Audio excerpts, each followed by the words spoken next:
Welcome to episode 508 of AI Brief. I am Amin, and sitting across from me is my co-host Leah. We are so glad you are joining us for this deep dive. It is great to be here. We have an absolutely massive stack of updates to unpack for you today. We really do. We are talking about LangChain, turning AI agents into self-repairing systems.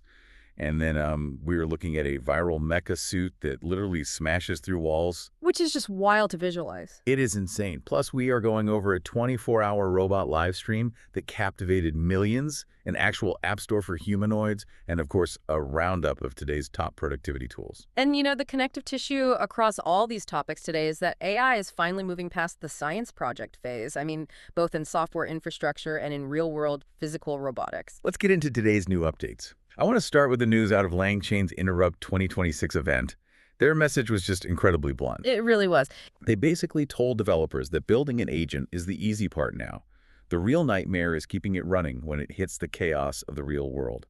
So they announced the public beta of LangSmith Engine. And this is huge because teams need infrastructure that actually watches these agents fail and then patches them automatically. So it monitors production traces and clusters the failures. Precisely. It diagnoses the causes and automatically opens PR's pull requests with code or prompt fixes. It is like having an automated IT department living inside your code base. It patches the software before you even realize it crashed. That is a perfect analogy. And to understand how they are pulling this off, you have to look at the infrastructure powering the shift. They released SmithDB, which is delivering up to 15 times faster performance for trace analysis. Wait, 15 times faster? I know, it is a massive jump. And they paired that with their new Managed Deep agents. That gives developers a hosted API for long-running agents, complete with sandboxes and checkpoints. Okay, so with LangSmith sandboxes now generally available and offering that isolated execution, does this mean developers can finally trust agents to run wild without breaking the whole system? Well, they're introducing new governance features to handle that specific concern. They announced the Context Hub for version instructions and an LLM gateway for spend caps and PII redaction. Oh, I see. And the reason this matters is that LangChain is making a massive land grab here. They want to own the entire control plane of production AI before enterprises standardize on another platform. Because it's no longer just a framework anymore. Definitely not. It is the database, the runtime, and the repair loop all bundled into one. Let's move on to everything else in AI today. We are transitioning out of the software layer and into the physical world. And I am going to hand the floor over to you to take the lead on this hardware news. Sounds good. And I want to take a slightly more deliberate pace here because the physical engineering leaps are just phenomenal. First up is Unitree's viral new GD01. This thing looks like it stepped off a movie set. It is literally a transformable mecha suit. It switches between bipedal and quadruped modes, and you can actually climb inside to pilot it. You can crawl around or punch straight through solid brick walls. But the kicker is the price tag. It is a staggering $650,000, and they are officially calling it a civilian transport platform. I have to stop you there because that civilian transport angle is just hilarious to me. Who exactly commutes to work in a wall-smashing mech suit? Probably no one taking the subway, that is for sure. But if we pivot to something a bit more grounded, we have Figure AI's massive social media success this week. This was everywhere. It really was. They put their humanoid robot, which is running the new Helix O2 model, in a warehouse and had it sort packages. Which, sounds kind of boring on paper. You would think so, but it sorted over 28,000 packages in a 24-hour continuous live stream. And it pulled in over 3 million views.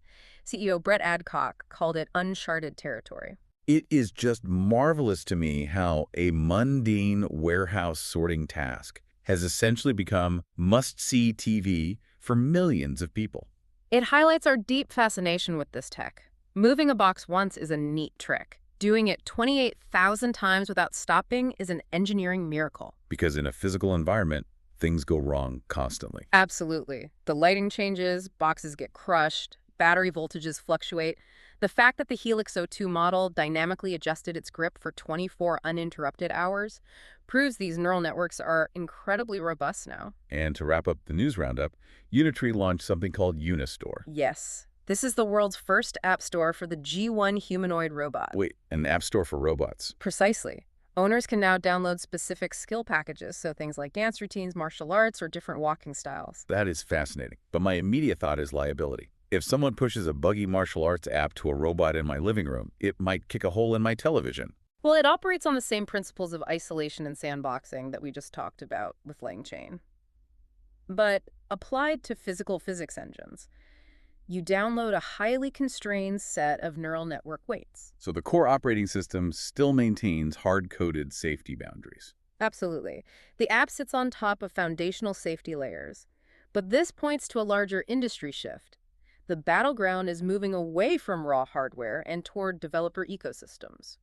So are we currently witnessing the iPhone App Store moment for robotics? I mean, where third-party developers determine the ultimate utility of the hardware? That is definitely what it looks like. Let's pivot to today's trending AI tools. We are moving from humanoid apps to software tools you can fire up immediately.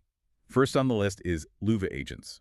This is a really creative one. It is. I would describe it as an AI director for cinematic videos. The practical use case here is for indie creators or, marketers who are storyboarding ad campaigns. And the practical angle there is that it allows for rapid visual prototyping without needing to hire a full camera crew.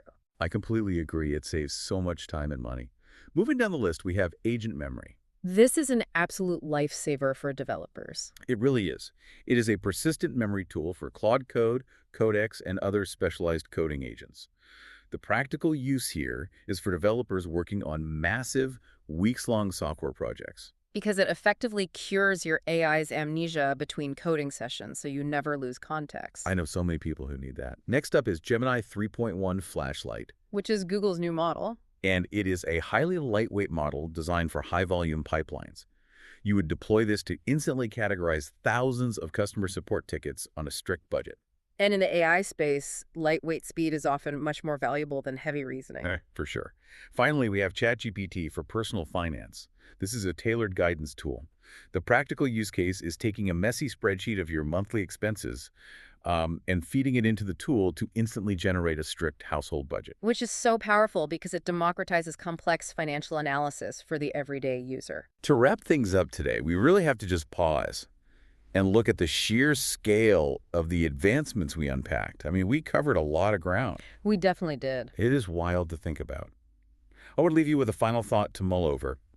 With LangChain software agents now automatically writing their own code fixes and physical robots downloading martial arts software updates from an app store, the boundary between software ecosystems and physical hardware has totally evaporated. It really has. So what happens when these two fully merge and self-repairing software begins operating self-upgrading physical machines? That is a question we are all going to have to answer soon. Thank you so much for tuning in today.